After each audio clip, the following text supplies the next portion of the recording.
I was a correctional officer at a supermax prison. It was near Florence, Colorado. I stayed as an employee there for half a decade. I saw almost everything you can imagine: escape attempts, stabbings, and riots. Also, sharp weaponry that was hidden in places you would rather not visualize. These are only some of the more unpleasant occurrences I have dealt with in the past. I am currently writing this on an encrypted Wi-Fi from an undisclosed but safe location. I have had a change of careers following the events of the tale I am about to share with you now. I hope that people thinking about becoming prison guards read my story and reconsider any future life choices they will look back on as a mistake. The warden called me into his office on a Monday. During the entire walk there down the hallways, I thought of the trouble I could be in. "Shut the door," he said as he looked up at me from his desk chair as I entered.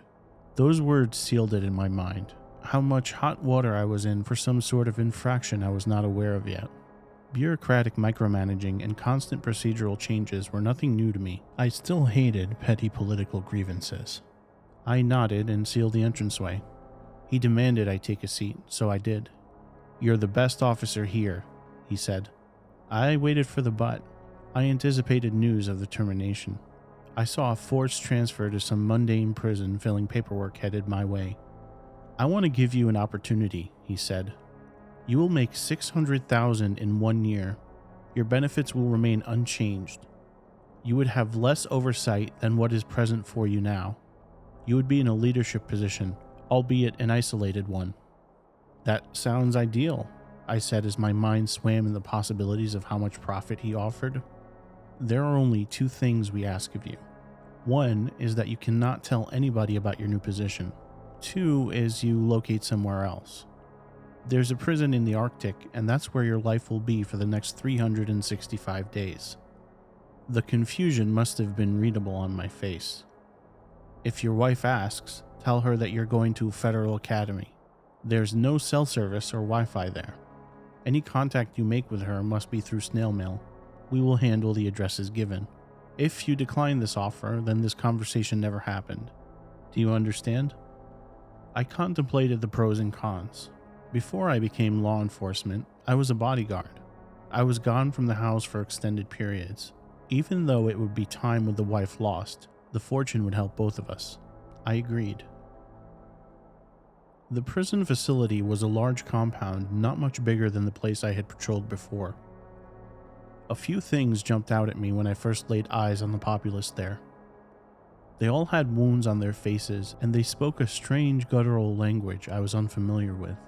Why do they talk in such a bizarre tongue? I asked myself as I would walk down the blocks. The new warden I worked under had the last name of Buckley. He had noticeable scar tissue beneath his eyes. His attitude towards me at the beginning was hardly welcoming. If anything, he acted as though I was a burden. He seemed to resent me due to the mere possibility of having to train me on things. One evening, Buckley ordered me to do a cell extraction. Christopher Aluko was the name of the inmate we had to deal with. On the walk there, I asked my boss what Aluko had done to end up here. "I'm not allowed to tell you what these scumbags have accomplished to wind up here," Buckley said. He started his career in crime by cannibalizing his sister, though. "Tonight, our only goal is to get him moved to the hole. He's proven himself to be way too dangerous to share space with anyone." The doors of each cell were closer to that of an insane asylum than a prison. They were complete barriers that you could not see through. It was me and 3 other guards who were about to deal with this high-profile detainee.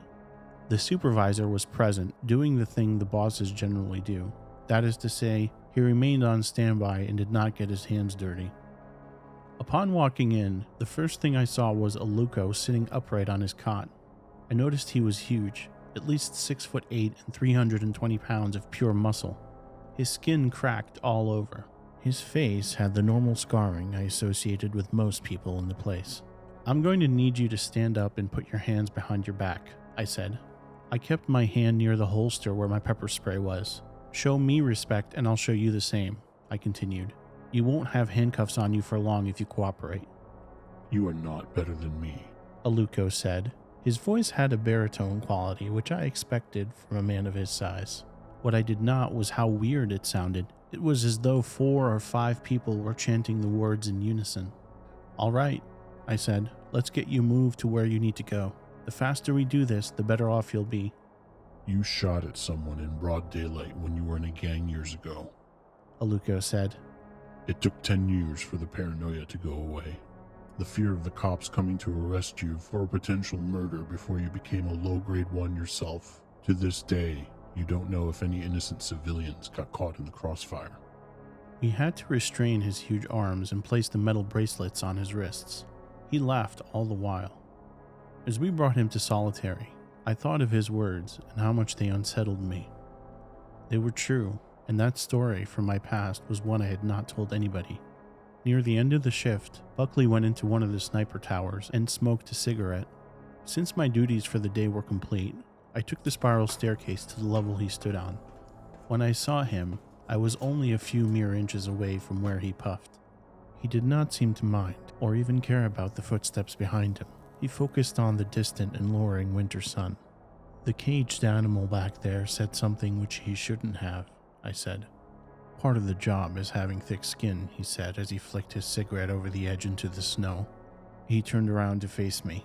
"It's not about that," I said. "Did he hurt your poor little feelings?" He had an insight into my past that no one has, I said as a bitter taste filled my mouth. "Well, that's unfortunate. Means you lied to the oral board when you got into the position you're in now. You shouldn't lie to your employers." "I need to know what kind of prison this is," I said as I felt blood rush to my head. "Why does everyone have open sores all over their body and face? Are they exposed to some kind of virus? And if so, are we susceptible?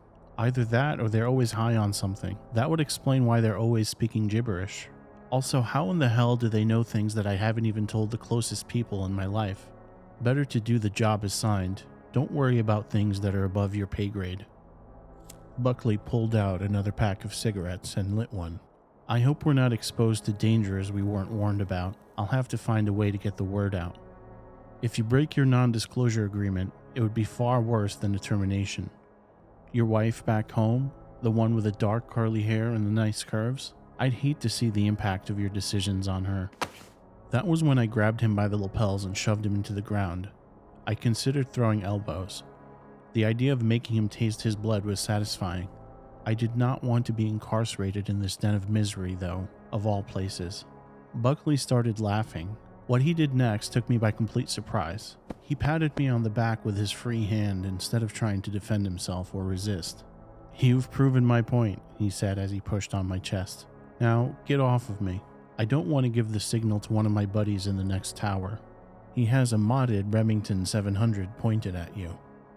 I released him. After he stood and brushed some frost off, he made eye contact with me. "I respect you for your bravery. Most people wouldn't be willing to do that to me, especially someone beneath me in rank.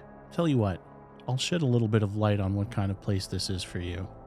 And if I ever found out you told anyone, you'll wish you would have died at birth." I felt the adrenaline start to wear off as my energy lowered. I nodded, thereby giving the tacit agreement to his new offer. I looked to my left and saw the sniper he was referring to. It occurred to me that if he wanted to take action against me, he could have had me executed right then and there. Buckley waved at me to follow him as we made our way down the steps. He escorted me through the yard. Ice encased the weight sets and pull-up bars. We followed the chain-link fence to another facility that had coded key access. After we put in the correct digits, he swung the door open. We made our way down a hallway that did not seem modern. There were lit torches on the walls. The flooring was pallid cobblestone. He brought me into another room which was the size of an auditorium. A man stood up. He wore all black clothing with a white collar, and it took me a while to recognize him as a priest. I saw rows of long tables, ones fit for a king in an ancient era. Crucifixes, rosaries, chalices of water, and stacks of dusty books lined every corner. I skimmed some of the titles and saw that a few were in a different language. "Father Lamora," Buckley said as he stared at the man of the cloth. "What are you doing down here?" The priest pointed to his left. When I shifted my eyes in that direction, I did not immediately notice the presence of a fourth person in the room. This was one of the inmates tied down on a slab. As soon as we focused our collective attention on him, the man came to life. He started struggling against his restraints. A red-tinged substance poured from his mouth like foam from a rabid dog. "I have almost driven the evil entity out," the priest said. Buckley turned to me. "What is going on here?" I asked. I had the irresistible urge to run screaming in the other direction. I knew I could not take my chances out in the harshest cold, but a part of me was willing to at least try. "This prison's budget comes from the Vatican. We only take inmates possessed by something greater than general sadism or psychopathy. In the official government paperwork, they call this place the House of the Demonium. If you want to atone for the sins I know you're guilty of, now would be an excellent time. Help us read the incantation needed to cleanse this heathen."